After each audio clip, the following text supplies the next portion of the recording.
Faire une sieste avant de s'endormir. Et vu que toi, la fenêtre, elle te déplaît pas, tu ne t'es pas beaucoup fait prier, hein? Ah, ce n'est pas faux, maître Corny. C'est vrai qu'elle est bien charmante, votre petite fille. En fait, elle n'est pas là. T'inquiète, petit, bien sûr que tu vas la voir. Allez, va, assieds-toi, je vais te chercher à boire.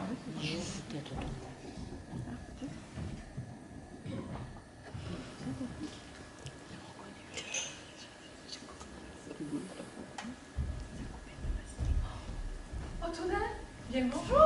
Mais qu'est-ce que tu fais parmi nous? C'est une lettre pour ton grand-père. Mais toi, tu n'es pas un peu contente de me voir? Si, bien sûr, mais dis-moi, est-ce que tu ne voudrais pas voir quelque chose? Tu n'avais un peu soif? Oh, merci, ma belle. Ton grand-père est en train de s'en occuper. Ah, ça y est, Tonin, tu as trouvé ta fenêtre? Maître Corny, Papé! Toi, papy, tu ne sais peut-être pas, je te regarde les yeux de gobe chaque fois que tu crois qu'on ne voit pas. Allez, va, j'arrête de bouchiner. T'es petite, lis-moi plutôt la lettre qu'Augustin, c'est un suquet de frais, n'a pas voulu m'apporter lui-même. Oh, une lettre de Paris?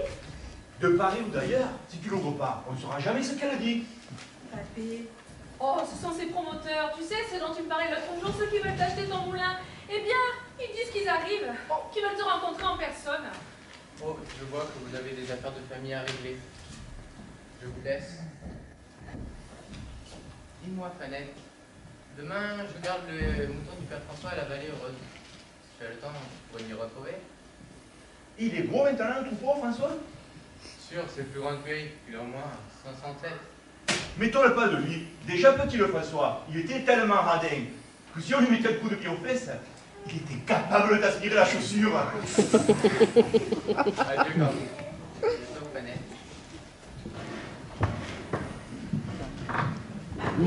Papé! Fais voir! Ils sont en train de remonter le chemin de la Cabre. N'aie pas peur, ma petite, n'aie pas peur. Tu peux rien avec moi. Je sais bien, Papé, j'ai pas peur de toi. Je sais qui tu es, mais je sais aussi qui ils sont, hein. Tu veux que je te dise quelque chose, ma petite? Tu vois ces gens, eux qui portent le chapeau, la cravate et les souliers vernis dans lesquels on peut se voir dedans. Eh bien, ces gens, leur religion, c'est l'argent. À la place du cœur, ils ont un porte-sous qui ne va que par intérêt. Et leur seule soif à eux, c'est celle du pouvoir. Papé, notre religion à nous, c'est de vivre simplement, libre. Nous, ce que l'on aime, c'est ce Mistral. Celui qui vient de montagne, celui qui balaye les nuages et qui donne à notre ciel de Provence ce bleu que tous les Parisiens ont l'envie. Ah, tu as raison, ma petite. Tu vois cette colline, avec ce moulin, eh bien, on ne peut pas échanger contre quelques morceaux de papier. Regarde et écoute leur façon de parler ou de nous dire bonjour. Il y a derrière ces costumes des animaux bien plus dangereux que certains fauves qu'on peut rencontrer par-delà le monde. Animaux ou pas, je ne sais pas, mais en tout cas, ils me font rire avec leur accent. Et ce qui est sûr, c'est qu'eux et moi, on n'a pas appris à parler sur les maisons d'école, hein. Ah, leur école à eux, tu sais, c'est pas forcément ça de savoir. Et quand il y a beaucoup de chiffres dans un nombre, eh bien, on commence à se poser des questions. Et il y a des questions, ma belle, que ce serait mieux qu'elles restent sans réponse. Ah, bonjour, maître Corny. Comment allez-vous? Eh bien, moi, je vais bien. Je vous remercie. Oh, charmante demoiselle, n'est-ce pas, Ménard? Et comment vous appelez-vous, jolie jeune fille? On me dit Fanette par ici. Le prénom est aussi charmant que celle qui porte.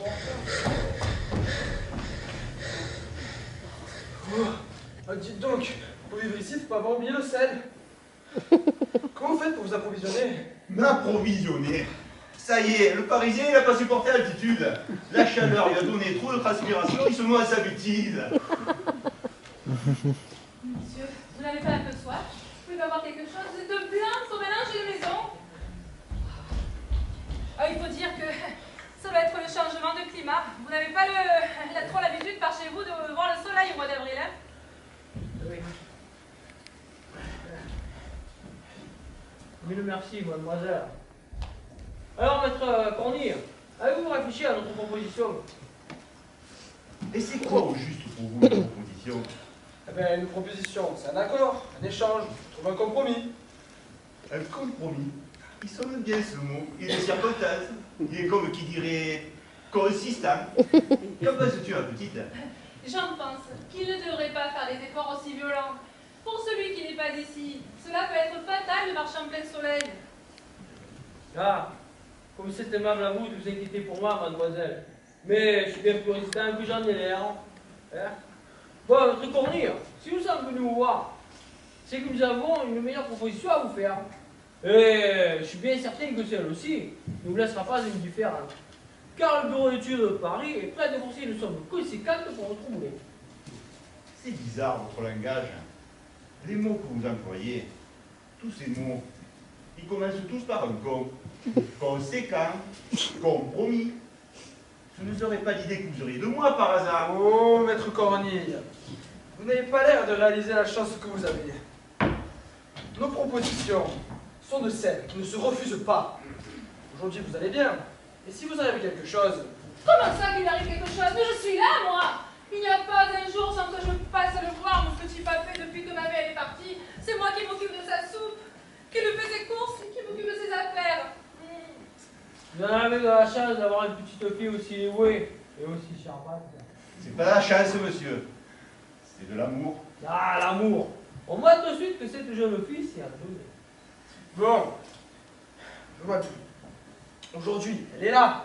Et demain, elle va voir fonder une famille avec un homme de la ville. Pensez qu'elle aura toujours le temps de s'occuper de vous? Et puis, pas que c'est un peu égoïste de la garder près de vous comme une petite chèvre bien docile?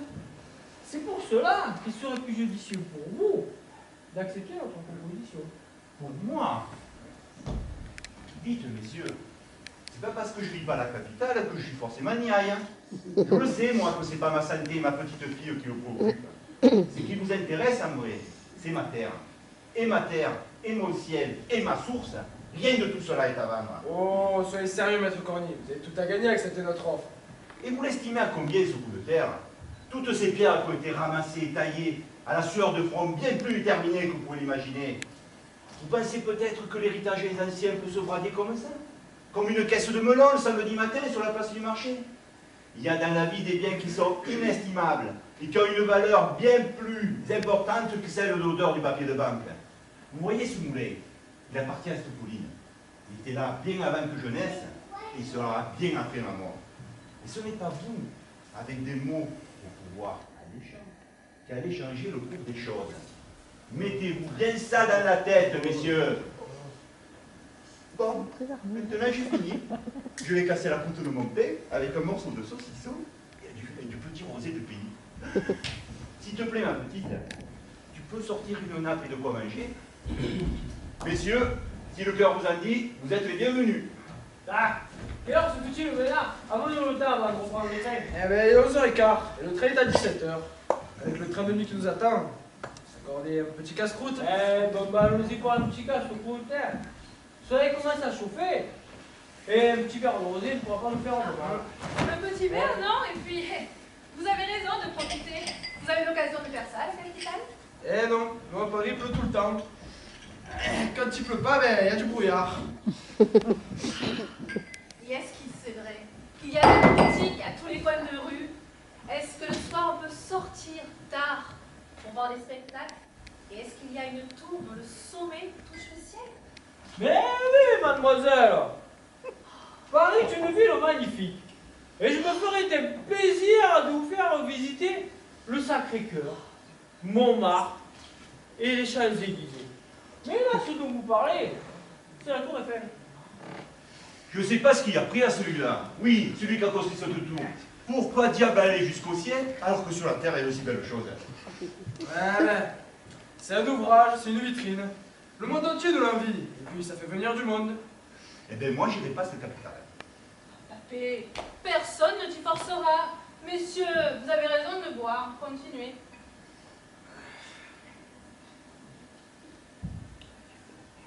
Profitez. Il est beau, hein? Doucement, tranquillement. Vous avez de la route à faire avant de prendre votre train. Ah petite, laisse-les profiter un peu.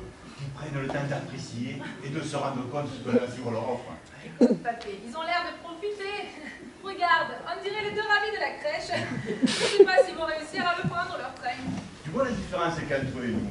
C'est que nous, quand on monte à Paris, on se n'envie qu'une chose, c'est de redescendre. Alors que, il n'y a qu'à les regarder. Allez, va, servez-vous si vous avez soif. C'est vrai que notre petit Rosé, il se laisse bien boire, hein. Ah, tiens, va. C'est vrai que ça commence à me bourrer là, d'accord. Je sens mon corps aussi léger que lui le plus, pas vous? Alors ça, mais pour bourdonner, ça bourdonne, hein? Ah, sûr, bande de Parisiens, vous avez l'estomac vide. Allez, tenez, goûtez-moi ce saucisson. Je suis sûr qu'on n'ait pas de pareil à la capitale. Effectivement, ça se dégusture. Moi, je préfère particulièrement ce petit Rosé. À la vôtre, messieurs. À votre maître Cornille.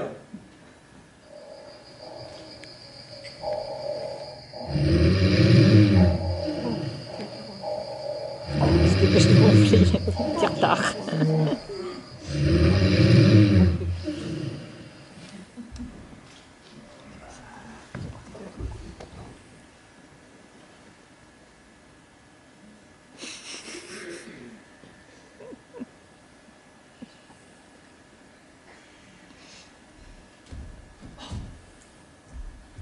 Papé, ils sont encore là, eux, ils n'avaient pas intérêt à craindre. Réveillez-vous, réveillez-vous, il est 18h, vous avez raté votre train. Oh. Ah, ben bravo, Ménard. À cause de vous, on est bloqué ici pour le week-end. Oh, s'il vous plaît, Ménard, reprenez vos esprits et arrêtez avec vos questions stupides. Ce qui se passe là, c'est qu'on est bloqué ici pour le week-end. Et par votre faute en plus. Qu'est-ce qui se passe? Mais comment ça par ma faute? Arrêtez de vous engancer. Tranquille, Basile. La vie va trop vite pour aller vite. Maintenant, c'est vrai que le problème de notre petit Rosé, c'est qu'il est un peu traître. Tiens, là. C'est que j'ai laissé gueule de voir pour revenir le menu, Laurie. Mais sinon, pour ce soir, il y a un endroit où on pourrait dormir. Regarde-moi ces deux-là.